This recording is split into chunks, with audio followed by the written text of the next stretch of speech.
Hey everyone, it's Melissa with the Amore. I'm a secular homeschooling mom of 3 kiddos. I have a second grader, a preschooler, and a tot school. So my kids are 7, 3, and 1. And I am part of Collaboration today.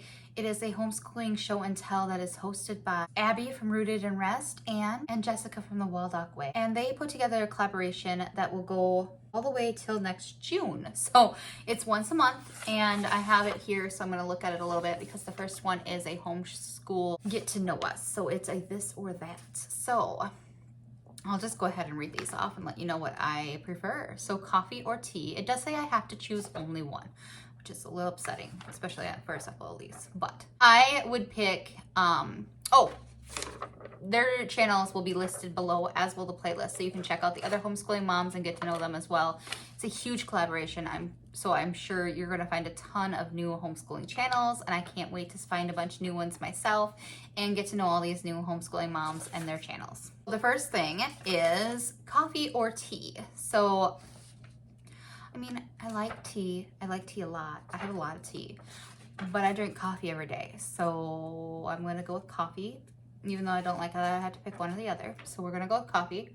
Early bird or night owl? I'm a night owl. I will naturally stay up later and later every night and sleep longer and longer in the morning. I do not like to go to bed early and get up early. My body is just not good at it. My kids are like that too, I've noticed. They tend to be up later too. It used to be a huge problem when my daughter was in public school. I was constantly getting phone calls about how my daughter was tired. And I was like, yeah, I know, because she won't go to sleep.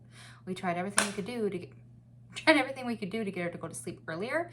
And she would just lay there staring at the ceiling, and then she'd be tired in the morning. Oh, night owl. My water bottle keeps popping. I don't know why. Paper planner or digital planning? I have both. I have my working binder that I plan everything out on a weekly basis.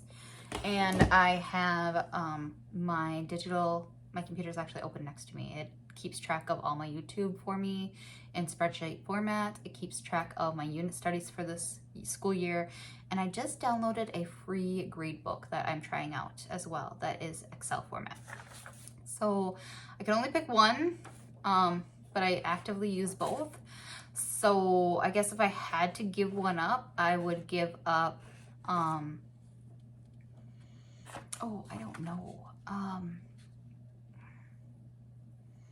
I guess I would give up paper planning because I do use electronic planning more often. So I use electronic planning for my YouTube. I use electronic planning for Instagram and my blog. I use electronic planning for my day-to-day appointments. So I guess if I had to give one up, I would give up my paper planner. So I would pick electronic. Plan ahead or plan from behind? I plan ahead. I write down whether or not we attended school that day. I no longer write down what lesson we're gonna do, but if I plan from behind, I find that it doesn't keep me as accountable as I need to be. And if I try to go in later and write down what lesson we did, it usually doesn't get done for weeks. If I write down when I want to do school and between what days and what days I want to get what things done, I do a better job about keeping us on track than I do when I just just write it down when we're done with it, because then it doesn't ever get done. So I plan from ahead. What homeschool method or eclectic? We are definitely an eclectic homeschooling family. I kind of pull from everything. I do a little of everything and I enjoy it that way. Homeschool, hoarder, or a minimalist? We are a hoarder. If you could see in front of you, I have over here, I've got a stack of books in a little dollar store container. I've got a stack of books right here in a little another dollar store container. I have a small little thing of my daughter's Matthew C. blocks, my iPad tablet, and her pencil case. I have 4 binders, each of them labeled with different things that I think I need every day of the week. I have a rolling cart over there full of stuff. I have a ton of stuff in the basement last time we get there. I have a stack over here of the puzzles I want to show you guys on my next video. I have stuff there. I've got 2 totes, and this is my kitchen table. Like, I have to move all this for every meal. It's ridiculous. So, hoarder. Crayons or markers? My kids are 7, 3, and 1. We have crayons. I have taken all markers and put them in a closet because they were getting everything. Everything was going markers. Or there was markers on my wall. There was markers everywhere. And it wasn't that I wasn't watching them. It's the minute I would walk away, all of a sudden there would be somebody right on the wall. So we have crayons in this house for now. Although I found crayons are difficult too because the dog likes to chew on them, and then we go through like a box of crayons a week because the dog eats them because kids leave them on the floor and the dog eats them, and it's just, he's a puppy and he doesn't know any better, but it's a problem. So crayons. Whiteboard or chalkboard. We actually don't use either, but I hate the feeling of chalk. I hate the feeling of writing with chalk. I hate writing on the sidewalk. I hate writing on a chalkboard. So whiteboard. We have whiteboard markers, and I have small whiteboards that we occasionally use, but a lot of the time we use paper and pen. Games or puzzles. We have both in our homeschool. We have a lot of puzzles, we have a lot of games, but I guess if I had to pick one taking out of the cupboard, I would go with games. Games just because it's easier for all three of my kids to do games yet at this age. Even the larger puzzles could be harder for my 1-year-old. My 3-year-old, he can do them, but he has trouble knowing where they go unless it's one of like the kid puzzle pieces that goes down. But if it's like a normal, like, I love these puzzles, but my 3-year-old son has trouble knowing where to put what. But my 7-year-old loves it. We tend to gravitate towards games just so everybody can be included. Screens or no screens? We use screens. We use, I have an iPad for school stuff. I have the TV we use in the back. We use a lot of Netflix and a lot of YouTube, and we do use Netflix for Magic School Bus and things like that. But my daughter has an iPad. She uses that for teaching textbooks. We use Night Zookeeper and Explode the Code as well on the tablet, so we definitely do screens in our homeschool. Pajamas all day or get dressed. I mean, I put on cleaner pajamas. Does that count? I do not put jeans on. I put leggings on and a t-shirt, and my daughter follows suit because she is tall and thin and jeans don't fit her well, so that's what she does. And I mean, I dress my children. I get them dressed. But I don't make anybody put on jeans or anything fancy because it's not comfortable to be in the house with that. We get dressed we don't wear the same thing we went to bed in, but we are also basically putting on the same type of thing. I am, at least. I go to bed in shorts and a t-shirt, and I get up and put on new shorts and a t-shirt. Or if it's the winter, I put on pants and a t-shirt. But they're leggings or sweatpants. So I don't feel like I'm getting that dressed. But it also is still the same thing I went to bed in. So I feel like I've done something. Read aloud or independent reading. We do both. But right now my kids are younger, so let's go with read alouds because my kid is still an emerging reader, my oldest one. My other two do not read yet. And we do read in our homeschool every day. I read aloud to them every day, at least 2 or 3 different books. So we do our read aloud, we have our book shark, we have our history quest. I read to them on a daily basis. So I would say read aloud. Classic or modern literature? We use both. I know I can't pick both. Right now, literature-wise, we are probably leaning more towards modern stuff. I say that because we read whatever we're told to read for the most part. Like Lost Trail, I wouldn't call it modern or classic. It's probably mid. It is I believe it was award-winning. I think the original book, this is a graphic novel version of it, but I think the original one was a New York bestseller or some sort of Pillsbury winner. Don't quote me. I don't know for sure. I think it was, though, but I don't know. The original big one.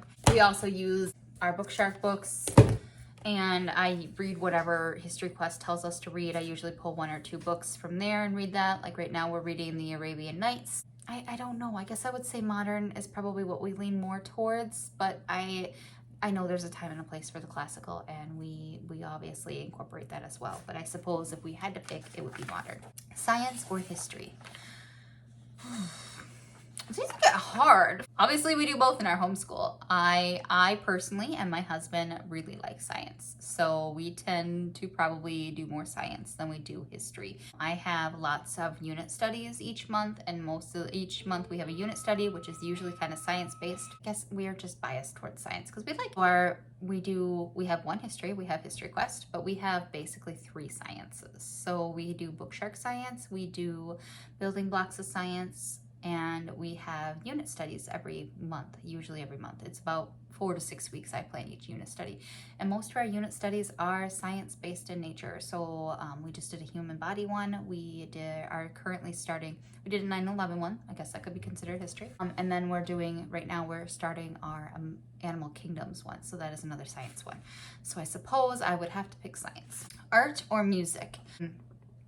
In our current homeschool right now, we use art. We are not currently pursuing teaching them music at the moment. At some point, I'm sure we will. I was musically inclined. I was in band and choir and swing choir and jazz band, and I did all things. I wasn't even college choir. I was in college choir. So music will be important for them to know and learn, but as of right now, and we do like a dance party between each subject to try to keep the kids from wandering away while I'm switching out subjects, but also to let them get all their wiggles out. So it's not like they're not getting it.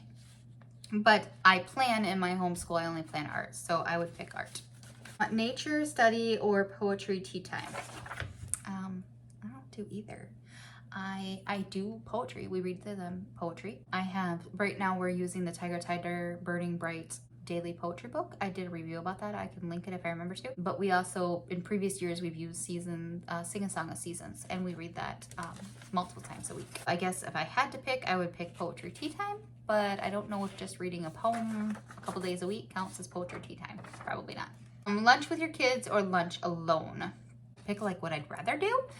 I love a random day where I could just go have lunch by myself. Not all the time, just like once or twice. It would be amazing. And like day to day, I eat with my kids. I don't eat what they're eating because I don't like the things that they eat for lunch. When it comes to lunch food, we stick to easy things: peanut butter and jelly sandwiches, chicken nuggets, hot dogs, pepperoni roll-ups, wraps. My kids love salad. That's the one thing that we eat all together. We'll both eat salads. But I usually eat a salad or a protein shake, and my kids eat whatever they say they want. Mac and cheese, hot dogs, chicken nuggets, whatever. And then I make supper, which is usually a big giant thing that I could add my meal plan video up here. It might be helpful to you, probably not, but I had broken my arm, so it was a mess. So I guess lunch with my kids if it's a daily thing. School time at the table or school all over the house? We school all over the house. We usually are chilled out in a chair or the table here, or there's a little kid table that way. We just school wherever. I pull the things off the table and go school over there. Summers off or school year round? We school year round. We do a lighter load in the summertime, but we do school year round. Mummify a chicken or dissect a frog? Honestly, I would love to do both. But if I had to pick which was less gross, I would say mummify a chicken. That would be. I think the mummify of the chicken's actually in the Story of the World history, but I don't use Story World. We use History Quest, and we mummified an apple. But dissect a frog. I believe Timberdoodle has a dissection unit as the kids get older, but I would have to double check and see if that's still a thing or if I just made that up. That is the homeschool show and tell, all the questions, this or that. So that is a little about me, I guess. If there's anything you guys have comments about, leave them in the comments below. Let me know what you think. Go ahead and check out Abby and Jessica's channels. I'll link them both below. I'll leave the playlist below for you as well, and I will talk to you guys next time.